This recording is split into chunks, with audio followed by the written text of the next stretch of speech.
Aquarius, there's a shift coming in for you soon, so let's get into your cards for this week. All right, Aquarius. So, right off the bat, you got the Apprentice of Swords, the Oracle of Cups, and the Nine of Pentacles. So, I can see at the forefront of your mind this week, you're very curious and restless about your independence, your stability, what you're trying to build, right? And so, having the Apprentice of Swords sandwiching the Oracle of Cups and the Nine of Pentacles really tells me, though, you're trying to listen to your gut on what direction to go with this, right? Because the Oracle of Cups is all about listening to your intuition, listening to your gut, right? Letting that be your guide on what it is you want to invest in, right? And so you're very restless about what you're manifesting, what you're calling in, right? So maybe there's something on the forefront of your mind right now that you're really curious about how you're going to bring it in, right? Like, when is it going to show up? I really want to manifest this. How am I going to do that? Like that type of energy.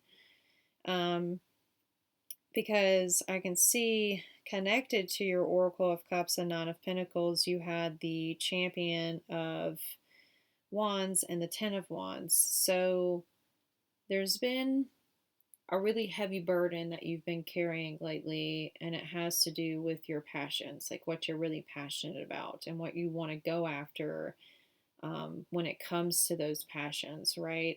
And so you've been carrying this weight for a long time and you're really wanting to go after it, right? But I feel like there's been kind of a resistance with that. And so that's why you've just been holding on to it and carrying it, right? Because you don't really know how to bring it forth. Um, but I do see that that's going to change for you, and it's changing very soon. It's either going to be with some sort of action or communication that comes in because you got the Eight of Wands. I personally love seeing the Eight of Wands because that means that there is quick change, like either again through communication or action. So maybe you're going to get a message soon that helps you figure out how to move out of that, carrying this burden type of stage into making something happen, right? Or you're going to get, the inkling intuitively to know what your next step is, to know what action to take to move that forward for you. But what's beautiful is that your Eight of Wands was connecting to the High Priestess. And the High Priestess, I love seeing her come out because she is like the maiden, the mother, the crone, right? She is all about psychic protection, using your intuition. She's all about safety on your journey, right? So to me, it says that your reading is very about your intuition and letting your intuition guide you. And I do believe you should continue on that path because it's going to lead you to a very solid foundation, and it's going to lead you to balance in your life. Because connecting to your High Priestess, you got the Four of Wands and the Two of Pentacles. The Four of Wands is all about your home, your foundation, right? It's traditionally the card of like marriage, and it's just a card of a stable foundation, right?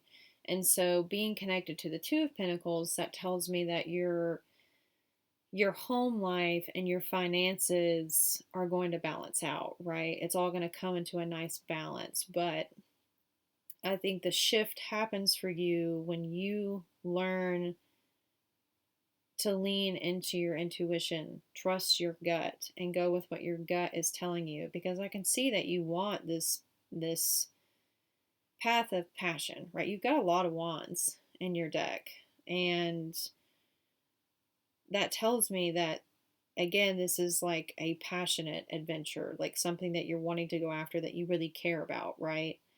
Um, and this is coming, after you've walked away from something, because sticking out in the deck, you had the Eight of Cups. So you've recently walked away from something that was um, emotionally holding you back, right? So it was a situation that was no longer benefiting you emotionally. So you decided to walk away from that. And now you're headed towards your wish fulfillment and your emotional happiness and contentment. And, your overall energy was the Hermit card. So because you're going into yourself and you're looking at yourself and you're working on yourself and like, what do I need, right, to make me happy?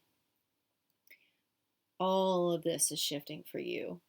You start to wonder, like, okay, what is it that I'm trying to bring in, right? Like, and getting restless about that because I feel like you want to shift on your path because, you're wanting to do the thing that it is that you're super passionate about, but you just need that shift. You just need that action that'll come to you intuitively, or that message that's going to come in that's going to lead you to, a different avenue.